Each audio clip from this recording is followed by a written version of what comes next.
Well, I'm sure you all already heard the news. Nintendo is shutting down the 3DS and Wii U eShops. Deja vu, I've just been in this place before. But enough fucking around, as you're already aware, I'm making tribute videos for both consoles. There's a 3DS one on my channel if you wanna watch it. But today, it's the Wii U's time to shine, which might be difficult considering that console was a failure. But don't worry, I'll try to be very positive. That won't be an easy task, cause my experience with the console was a wild ride, you could say. So, the Wii U was announced in June 2011. That was a weird year for me because I was just getting out of my big phase of ugh, Nintendo is for kids, I want my Xbox to play mature games. And well, I won't deny that I played some really good stuff there. But now the tables had turned, and I was back again in a full Nintendo mode.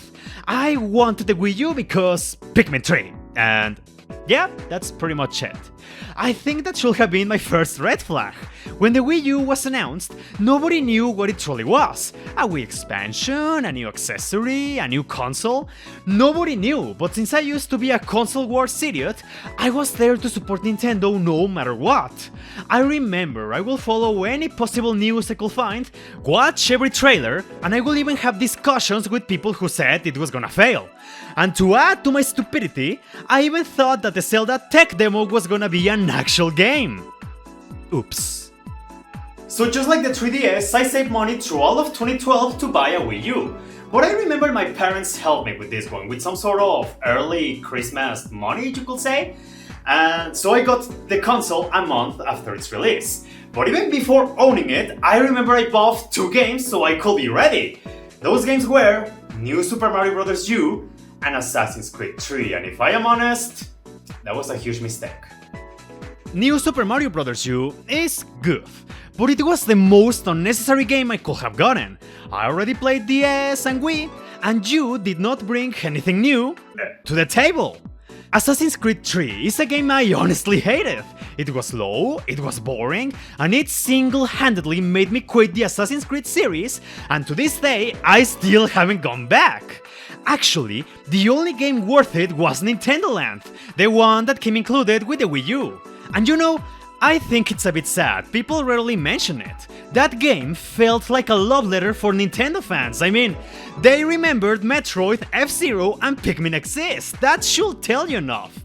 It was one of the few games that actually made clever use of the gamepad, and it was honestly really damn fun. Miiverse was also another notable trait of the Wii U. It was a social community where people will share comments and help each other with certain games. Thing is, it was nothing but a shit-posting machine. You just never knew what you will find. It gave us great jugles like, why can't Metroid crawl? Or, I'm a straight male, but damn is Luigi hot. But those titles could only hold my interest for so long. It also didn't help that Pikmin 3, my most anticipated game at the time, was delayed. So for the next 6 months or so, I just had the console there. The virtual console wasn't very varied and the game selection was pitiful. So I remember buying a lot of cheap stuff from the eShop that I could afford, and the only game worth mentioning was Trine 2, because I remember having fun with it. Unfortunately, I don't know a single person who has also played it. However, it all changed when Pikmin 3 finally released. I was genuinely crazy for this game, it was the sole reason I wanted a Wii U. I have this fond memory when my friend Pablo and I went to a store to pre-order it a day before its release. So, for some reason, they opened a drawer that was full of copies of Pikmin 3. And we asked them, sell them to us, sell them to us, sell them to us. But naturally they refused. That was the first time I was genuinely considering robbing someone. But after we left, I gave my ticket to Pablo. Comes the next day, he goes super early to pick our copies, and I asked my dad to take me in the car to his house. That car ride felt like an eternity because I was so crazy to finally play Pikmin 3. So I put it on my Wii U and it was everything I hoped it will be. I fucking love this game. It actually made me say, getting the Wii U just for this game was worth it. I especially love playing with the Wiimote because those controls are perfect, but I could also use the gamepad to give orders and make everything more efficient. It was a bit unorthodox, you could say, But I like that, it made me feel like a captain. Pikmin 3 is a wonderful game and you should totally play it. After that, I can say it was standard stuff. Every time a new game I was interested in will get announced, I will patiently wait and hope it will be good. In between those times, I love to check the Virtual Console because it was ridiculously good. The 3DS also had a great gallery, but the Wii U had access to SNES and GBA titles. Some notable games include Earthbound. That one is funny because a month before its release on the Wii U, I had already beaten this game through an emulator, but I love it so much I went on to the Virtual Console and beat it again. Golden Sun, a beloved JRPG that I only played for 5 hours before completely dropping it. And I'm only saying that because I know it will rile up some people. Oh. But no other Virtual Console title was more important to me than Super Metroid. For so long, I wanted to play this game. The Wii U was the gateway that let me do it, and once I got it, I didn't want to drop it. It's the masterpiece that made me feel proud when I beat it, and introduced me to one of my favorite franchises of all time. As for the quote-unquote exclusive games, I was excited for a number of titles. Super Mario 3D World was one I knew wasn't gonna disappoint me because it's Mario. I played the shit out of it. Alone, it was a good time, and with friends, it was nothing but sheer chaos. Absolutely worth it. Sonic Lost World came out when I was in a huge Sonic mood. I know this game, unsurprisingly, is divisive, but I honestly like it. It's riddled with problems, like tutorials that don't explain well the new mechanics, and levels filled with shitty gimmicks. And yes, I'm specifically talking about the snowball one. But outside of that, my time with Lost World was a really good one. I remember that I will even try to speedrun through the levels because I just like the game. New Super Luigi U is also worth a mention because it came out during the year of Luigi, and it's the only Wii U game that came in a green box, and that's the sole reason why I still own it. The game itself was better, you could say. I liked how it was more challenging. You had less time to finish a level, and set levels were built with speed in mind. And having Luigi's unique abilities was a welcome addition. It was another game of the bunch, you could say, but I have nothing bad to say about it. Hyrule Warriors. I love this game. I didn't know this myself on the Wii U, but I have great memories of going to my friend Pablo's house and we will play hours and hours of this in co-op. It was so exciting when he got more DLC and new characters. And since both of us are huge Zelda fans, we squeezed every drop from this game because the fanservice was top-notch. And since I'm on the topic, what about those Zelda remakes? Wind Waker is my favorite Zelda game, and the changes the Wii U version did to it made it the definitive version to play it. Unfortunately, I didn't play the Twilight Princess remake because I had just played the Wii version some time before. A victim of me having no money and bad timing. Mario Kart 8 was also a great time. I remember hosting online tournaments on my Captain Olimar page for a few weeks, and people loved them. Those were great times.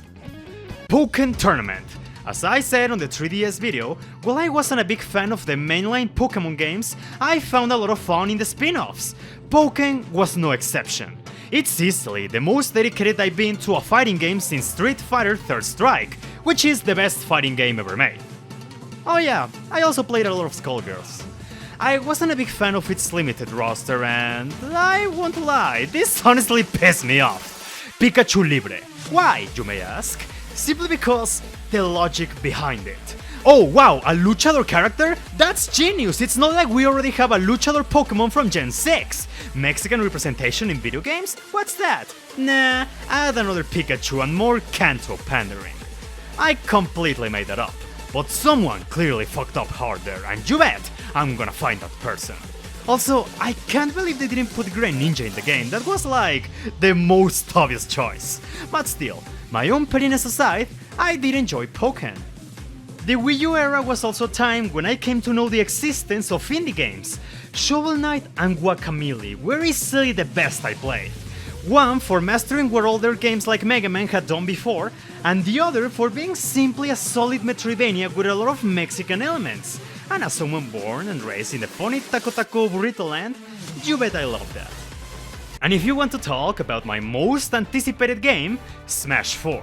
I was going crazy just waiting for this to release. Every morning for more than a year I will wake up to see Sakurai's pick of the day, and I will always get excited for a new fighter. Most of the time.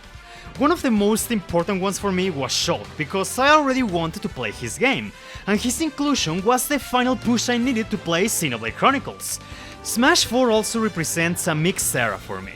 The game on its own is good, even though I consider it to be the weakest in the whole series, but it's still good. I mean, 600 hours is nothing to scoff at. But at the same time, that was an era where I was super into the competitive scene. To not make this a long story, I played only for glory, I always went to local tournaments, I was toxic online, and I ended up getting tired of Smash. I didn't like the game anymore. I think I learned an important lesson through that. Nowadays, I don't care much about the competitive scene, and if I have to play Smash, I'd rather just do it with friends. That's what matters to me the most, and that's the best way I can enjoy these games. Quick detour, do you guys remember Animal Crossing Plaza? It was a free app that ran for a year where you could see your favorite villagers, make posts about them on Miiverse, and that's it! That's all it was! I do remember that some people thought this was a teaser for an Animal Crossing game for the Wii U, and we eventually got one. We certainly got one. But that comes later. Now for weird stories, I have a few to share. Splatoon was one of the Wii U's biggest highlights. It was a new IP that became a huge success, unlike Project Steam. A lot of people love Splatoon, and for good reason. It's a really fun and creative shooter. Or as others will say, Splatoon is a necessary shooter. Here's why. Mad respect to that page for never deleting that post, I'm serious. That takes some balls. But me, I didn't like Splatoon, but why? No reason really, literally no reason. Maybe it's because it was popular, maybe I was a stupid angry teenager who wanted to be a contrarian, or maybe it was that horrendous commercial they did. You're a kid now, you're a squid now, you're a kid, you're a squid, you're a kid, you're a squid, you're a kid, you're a squid, you're a kid, you're a squid, you're a kid, you're a squid. Bill, you're fired. It could be, but bottom line is, I hated Splatoon and I regret that deeply because I missed on so much good stuff. Luckily the sequel on the Switch will start to change my mind, and the perfect immaculate Octo expansion was the definitive factor that made me say, I like Splatoon now. I even have a video about that, it's incredibly old, take that in mind, but it's there, you know, in case you wanna watch it. Xenoblade Chronicles X, however, is an even weirder case. If, by any chance, you don't know already, I'm a huge Xenoblade Chronicles fan, starting with the Wii game around 2013, maybe? Naturally, I was excited when I heard Monolith Soft was working on a new title for the Wii U. Xenoblade Chronicles X was something that had me excited from the name alone. I kept a close eye on the trailers and gameplays. I didn't even care about the quote-unquote censorship. I thought it was stupid and I just wanted to play the game. But to make matters more bizarre, just a month before its release, I stopped caring. I wasn't excited for the game anymore. I didn't buy it, I didn't borrow it. I think part of it was because I heard the story wasn't very good. But even then, I thought the character models looked incredibly ugly. Besides Elma, of course. Which is kinda hypocrite of me to say, considering this is how everyone looked in the Wii game. But yeah. Unfortunately, to this day, I still haven't played X, and since I don't own a Wii U anymore, there's no way for me to try it. I want to change that at some point in the future, because I believe it deserves a fair chance. Before I go apeshit with my favorite games from the Wii U, I'm gonna go apeshit with the games I genuinely despise from the Wii U era. Mario Party 10. This is a game that I knew was gonna be terrible from the get-go.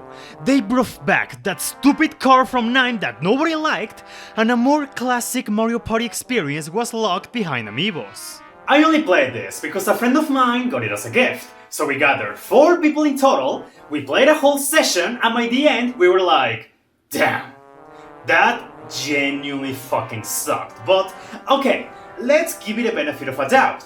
Maybe we picked a bad board, and maybe the minigames we got were the worst ones. So we played another session, and we ended up hating it more.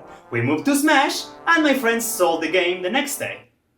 Mario Party 10 was a fucking piece of shit. NES Remix. What a stupid game, and the only reason I got to play it is because I got it for free. It was nothing but a bunch of challenges from different NES titles. Said challenges treated you like an idiot, and the game wasn't as fast or quirky as WarioWare per se. The so-called remix aesthetics weren't very good, and the game overall felt like a cheap cash grab that was made to fill the holes in the Wii U's pitiful library. If it had included the full NES games, I'm sure it would have been worth it. But of course, that didn't happen, and instead they favored a fucking sequel. And hey, since I just mentioned WarioWare, what about Game & Wario? I can't exactly say I hated this game, but it wasn't very good. It had the charm and quirkiness the series is known for, but it was slower and didn't offer much to guarantee a revisit. And that sucks, because they could have done so much with the gamepad. It was a match made in heaven, but they didn't try very hard, so we were left with a game that feels incomplete. If you ask me, the best part about it was the Franks minigame. My friend and I spent so much time on that because it was ridiculously fun. You ever played Boom Blocks? It kinda reminded me to those games. Mario Tennis Ultra Smash. I just wanna ask, who in their right mind at Nintendo thought this was a good idea? It's like the developers decided to copy Game Freak and give less than the minimum effort, and that's putting it nicely. Ultra Smash looked like a fucking disaster since the first trailer, nothing about it showed promise, and as you can imagine, nobody liked it. I played this game when I worked at a video game store, and 2 matches were more than enough to see everything this game had to offer. It was another embarrassment. Star Fox Zero. That zero stands for how much fun I had with this game, which is 0. I remember being super excited for this game because I like Star Fox and it was being developed by Platinum Games. It was the only thing I enjoyed from that awful 2015 Nintendo E3, and they did a pretty good job with the marketing. They had a cool puppet show and an animated short, but sadly this excitement did not pay off. Not at all. I couldn't play it until a year later when I visited my friend Adam in Canada. He owned the game, I played it all in one sitting, and I was like, damn, I did not have fun at all. I think it was trying too hard to be Star Fox 64, but at the same time, it implemented shitty gamepad gimmicks that made the game slower and very uncomfortable to play. I did not like Star Fox Zero at all, and that was the first time Platinum Games disappointed me. Animal Crossing Amiibo Festival. I don't know where to start. How can you describe a game that is literally nothing? I remember how fucking mad I was when I saw this trailer like a personal vendetta, cause it starts baiting you into thinking it's a new mainline game. But no, it's a stupid board game with amiibo features. I don't know a single person who had hopes for this game. I don't know a single soul who actually enjoyed this. I got this game for 10 Canadian dollars simply because I wanted the Isabelle amiibo, and just for shits and giggles, I made my friends play this with me. After 5 minutes, we couldn't take it anymore. We literally forced ourselves to finish a game hoping for something good, but that never happened. What sucks the most is that the concept makes a lot of sense. An Animal Crossing party game? Sure, you have a lot of source material to work with, but they decided to do absolutely nothing. You just put the amiibo on the gamepad and see things happen. That's all there is to it. Amiibo Festival is in the game. It's a torture device that you put your friends in to see how fast they lose their fucking patience. 2015 was an awful year. I can't blame anyone for thinking the Wii U was a dumpster fire because of it. But you know, just as we had some awful games, there were also some really good ones. Besides Pikmin 3, which I already talked about, there's other jewels that for me are some of the best the Wii U had to offer.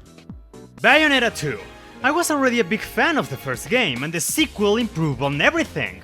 It felt better, played better, the difficulty was more balanced, the story was more memorable, and it looked gorgeous. I love this game's aesthetics. Platinum Games really knew how to take what previously worked, polish that, and even added more stuff. Bayonetta 2 is a must for any fan of character action games. Donkey Kong Country Tropical Freeze. This is a game that I can only describe as perfection. It's so simple to understand, yet it's so challenging without being bullshit. It controls perfectly well, the gameplay is ridiculously fun, and the level design is a league on its own.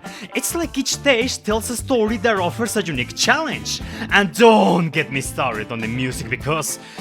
oh, it's so beautiful! I can't do it the justice it deserves in one small section. Play Donkey Kong Country Tropical Freeze yourself, and you'll see why it is one of the best platformers in existence. The Legend of Zelda Breath of the Wild. I love this game, I fucking love this game. The atmosphere, the scope, the sense of freedom, it does so many things right, and my first experience with it was a curious one.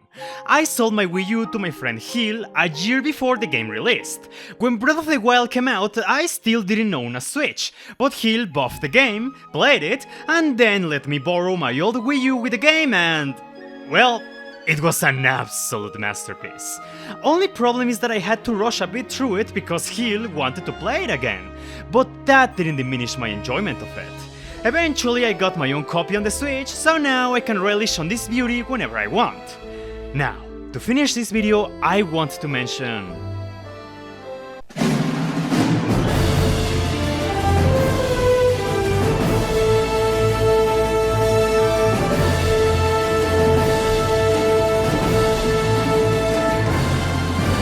the wonderful 101 was love at first sight, because for me, this game seemed like a mix of Pikmin, Bayonetta, and Beautiful Joe.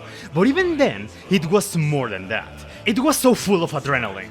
It was so original, and it always had my blood pumping with excitement. It had a very steep learning curve which pushed people away. But once you take the time to understand its controls and all the different options it offers, it becomes one of the most unique character action games out there. I remember loving it so much I beat it on the highest difficulty, and all my playthroughs gave me the same level of joy. Someday I'll make a full video on it, so you can get a better idea on why I love it so much. But just so you know, back then, during the Wii U era, I will call this my favorite game of all time with no hesitation. To this day, I still keep my own physical copy even after I sold my Wii U.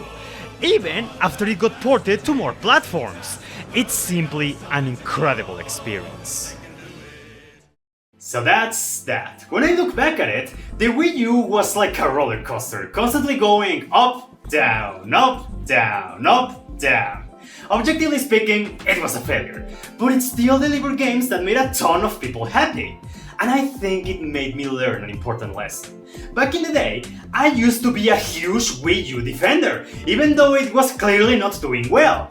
Kinda like how the current president of my country goes, yo tengo otros datos, yo tengo otros datos, What did I gain from being a fanboy?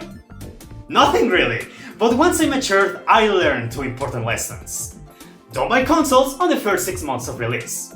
But also, you don't get better by ignoring your failures, you get better by learning from them. And it seems Nintendo thought the same too, because the Switch is something that clearly improved upon the Wii U. This is a console that just keeps giving banger after banger after banger. And sure, it's not perfect, and it's even lacking in some areas, like customizable menus, an eShop that doesn't feel lifeless, what else? A decent online service, and even YouTube. What's the deal with that? The Wii U did that so well. I mean, look at my stats. You can say that I totally beat YouTube. So, do you guys have any Wii U stories you wanna share? They don't always have to be the happy ones. Even the ones where you got pissed off are pretty funny too. Make sure to drop them in the comments because I'll be checking them. And I hope you enjoyed these 3DS and Wii U tribute videos. It was really fun going down through this memory lane, and it means a lot to me that you guys enjoy what I have to offer. So once again, thank you so much for your time. I hope you continue supporting the channel, and I wish you a wonderful day. Take care, everyone.